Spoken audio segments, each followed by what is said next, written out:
Hi hello வணக்கம். Welcome to Aravind police academy.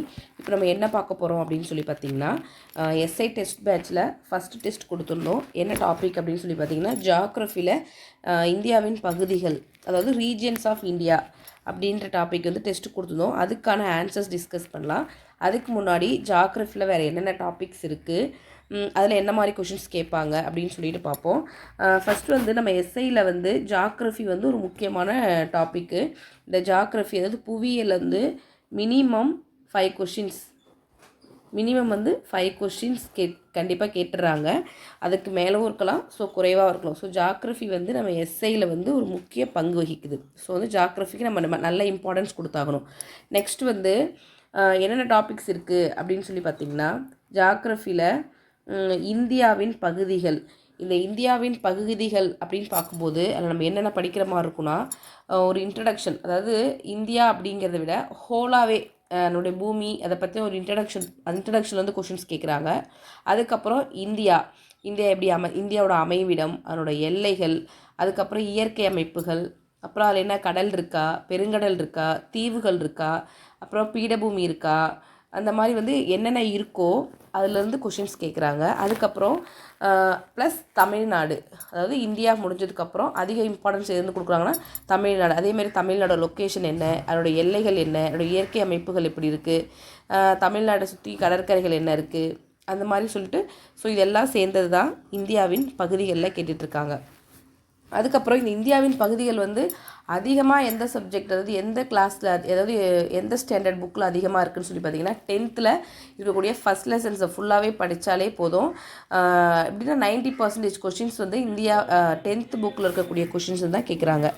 அதுக்கப்புறம் பருவமழை மற்றும் காலநிலை அப்படின்னு சொல்லி பார்க்கும்போது எந்த சீசனில் மழை வருது, எந்த இடத்துல அதிகமாக மழை வருது, எதனால் மழை வருது அப்படின்னு சொல்லிட்டு, அதுக்கப்புறம் இந்த காலநிலை எப்படி இருக்குது, ஸோ இந்த மாதிரி இன்ஃபர்மேஷன்ஸ் இந்தியாவில் எப்படி இருக்குது, தமிழ்நாட்டில் எப்படி இருக்குது, இதுதான் வந்து பருவமழை மற்றும் காலநிலை பார்ப்போம்.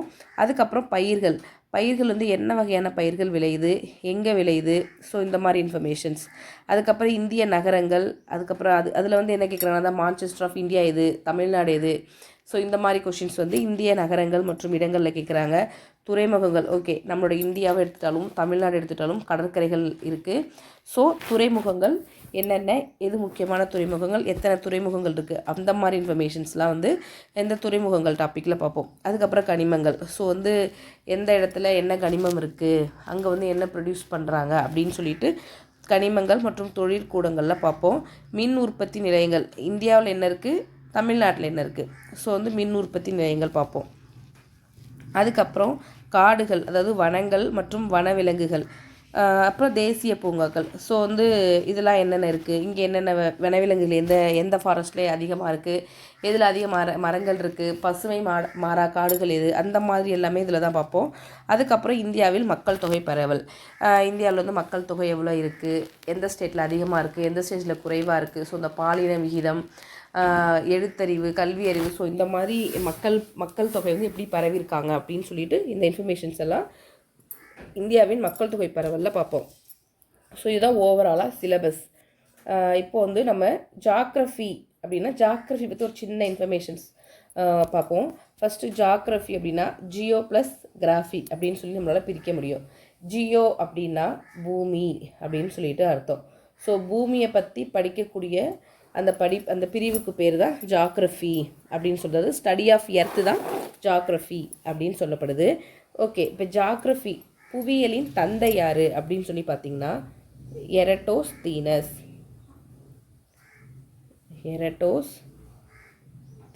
தான் புவியியலின் தந்தை. அதுக்கப்புறம் இந்த பூமி வந்து என்ன வடிவத்தில் இருக்குது நமக்கு தெரியும், இந்த ஸ்பியர் ஷேப்பில் இருக்குது அப்படின்னு சொல்லுவோம். ஸோ பூமியின் வடிவம் என்ன அப்படின்னு சொல்லி பார்த்தீங்கன்னா ஜியாய்டு ஷேப்பு அப்படின்னு சொல்லப்படுது. இங்கிலீஷ்லேயும் ஜியாய்டு, தமிழ்லேயுமே ஜியாய்டு அல்லது புவி வடிவம் அப்படின்னு சொல்லப்படுது. ஜியாய்டு வடிவம்னா இந்த பூமி எப்படி இருக்குன்னு சொல்லி பார்த்தீங்கன்னா 23 டிகிரி சாய்ந்த நிலையில் இருக்கும். ப்ளஸ் வந்து இந்த மேலே அந்த துருவப்பகுதி வந்து கொஞ்சம் ஃப்ளாட்டாக இருக்கும். ஸோ இந்த மாதிரி வடிவில் இருக்கனால தான் பூமி வந்து என்ன சொல்கிறாங்க, ஜியாய்டு வடிவம் அப்படின்னு சொல்லப்படுது.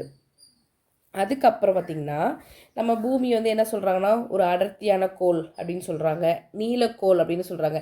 ஏன் நீலக்கோள் அப்படின்னு சொல்கிறாங்கன்னா 71% நீர் இருக்குது, மீதி இருக்க 29% தான் நிலம் இருக்கும்.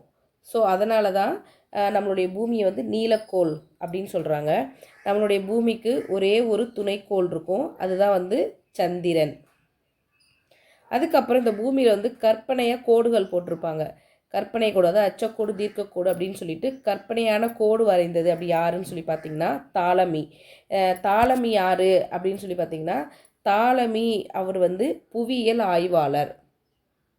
இவருடைய நூல் வந்து ஜாக்ரஃபியா. ஜாக்ரஃபியா அப்படின்ற நூலில் தான் வந்து இந்த கற்பனை கோடை பற்றி விவரிச்சிருப்பார். அவர் எழுதின நூல் தான் ஜாக்ரஃபியா.